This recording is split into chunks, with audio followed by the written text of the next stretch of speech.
What up, what up, what up? It's your man Philly Nate, and today in a LyftZone, I'm gonna tell y'all how I almost died in the streets. Stay tuned.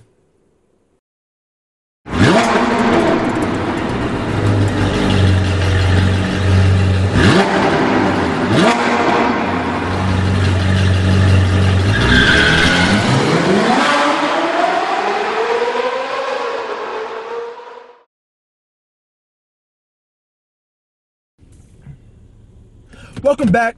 It's your man Philly Nate, and look, I'm gonna tell y'all how I almost died in the streets. Okay, now look, I never really been in an accident. Okay, so take it easy on me. Okay, I know that there was different things that I should have done, and if any of you have ever been in an accident dealing with Lyft and Uber, please put in the comments how a person should react to these an accident, okay, driving, because I've never been in an accident, thank God, as far as a car accident. So I'm driving, this was last week, I'm driving for Uber or Lyft, I forgot which app I actually had turned on at the time, and I stopped because I was going to go inside a place and go to the bathroom. Okay, so I stopped and I went to open my car door.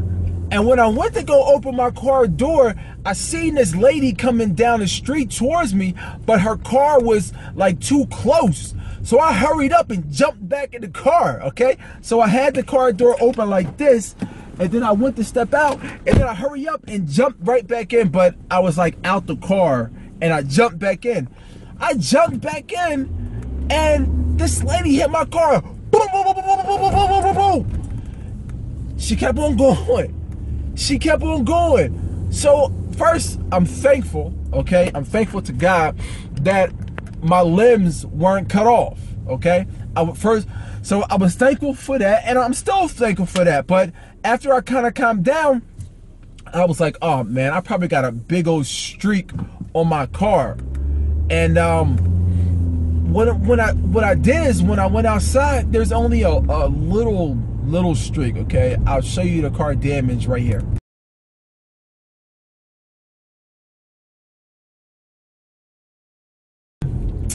So thanks for coming back.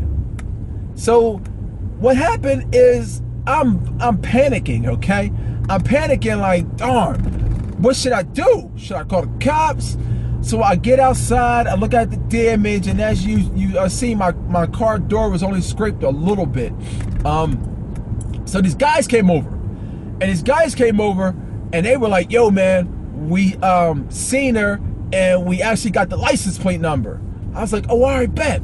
So I took the license plate from them, so they gave me the license plate number, but then I was still working, okay, and I wanted to make a set amount, I wanted to make a certain amount of money. So I'm like, darn, this is kind of messing me up. I need to get back out there so I can hit my goal.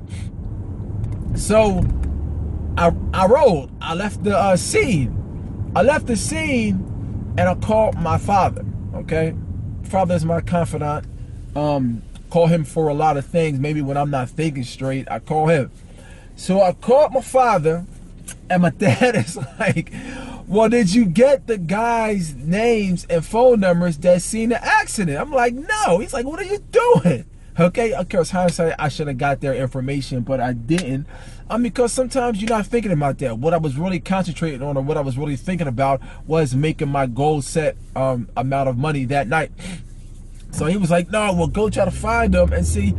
By this time, it was 15, 20 minutes, and those guys were long gone, okay?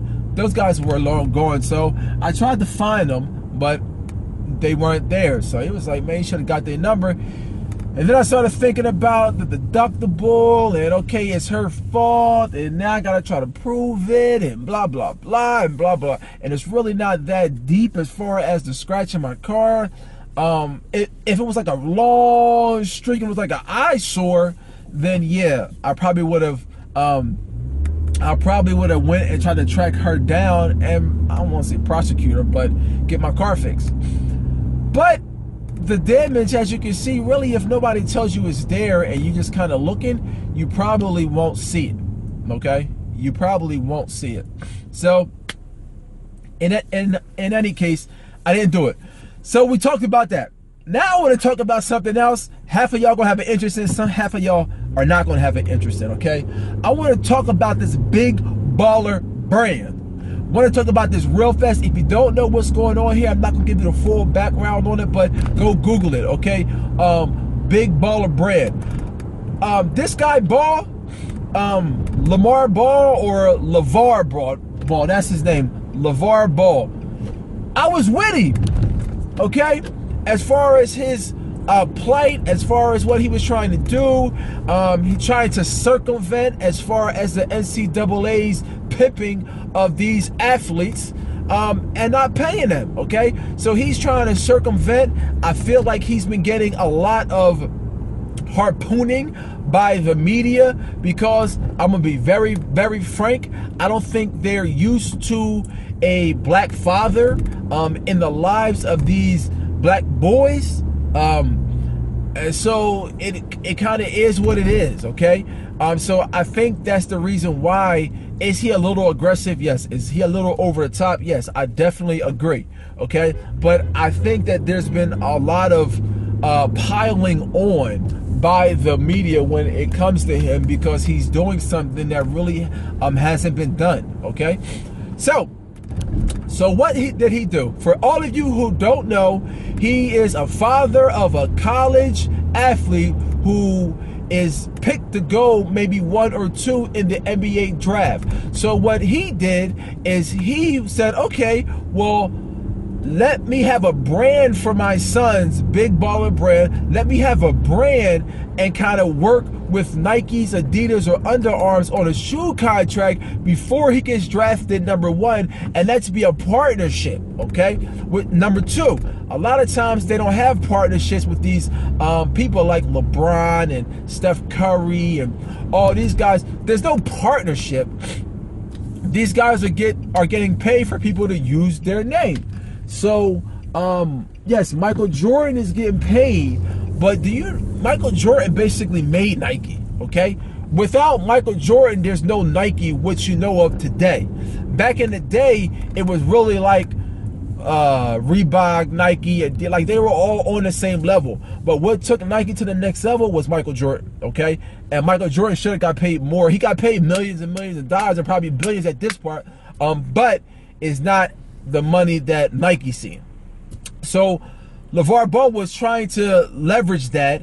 Nike, Adidas, and Under Armour told him no, get lost, okay? So what he did is he went and made his own shoe. Now, initially, I felt, okay, I would back him if it was a shoe that was like $100, $100, $120. I don't buy sneakers, okay? I don't buy sneakers. I'm not a sneakerhead, but to support the cause, I would have bought sneakers. These sneakers is $495, okay? The sneakers are $495. So, at first, I was in an uproar. $495 for real? Like, who's gonna buy these? So, I was disappointed at first. I was insulted, #2, because I felt like, okay, you got this good cause, I wanna back you, but you're selling these sneakers for $500, which is basically like luxury sneaks. So I felt like it was an overkill. I slept on it for a couple of days, got different point of views because some of my other friends in a barbershop, we talk about things like this. And now I feel different, okay? This is our system, our economic system is capitalism. Capitalism, you do what you want. If you fail, you fail. If you succeed, you succeed.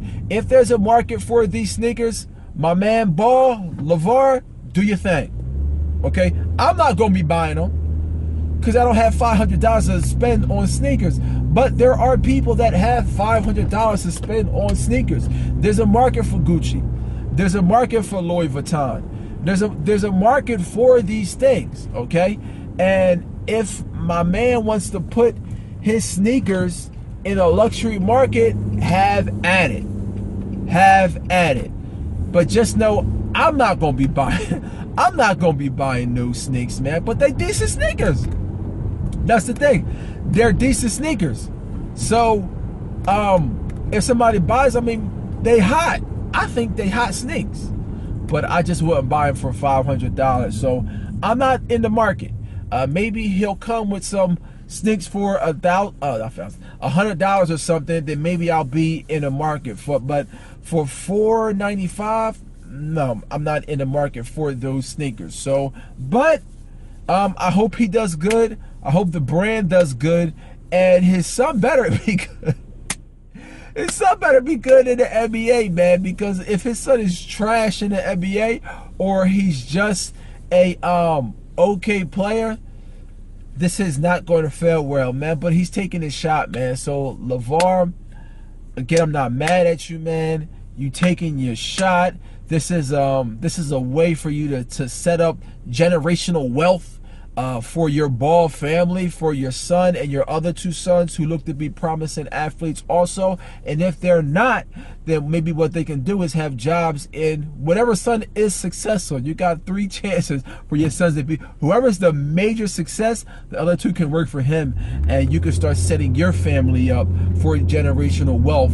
Like a lot of us, we should also be thinking on that schedule. All right, got off of Lyft and Uber a little bit. I told y'all how I almost died. I'm fine. I'm in good shape.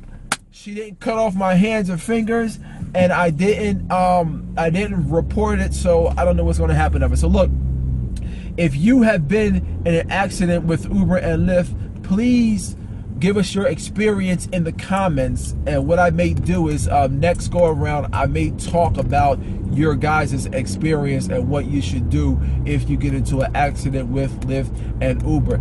This is your man, Philly Nate, coming at you. Any questions, please like, please comment, and please share, man. All right, look, Philly Nate, got any questions, put it in the comments. Also, if you need training, for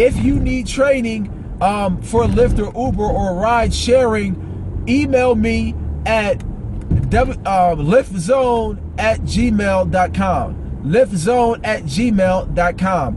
Email me, and what I will do is I will send you a course. It's a paid course, but it's a course on how to become a successful driver with Lyft or Uber. Again, it's Philly Nate. Like, comment, share. I'm out.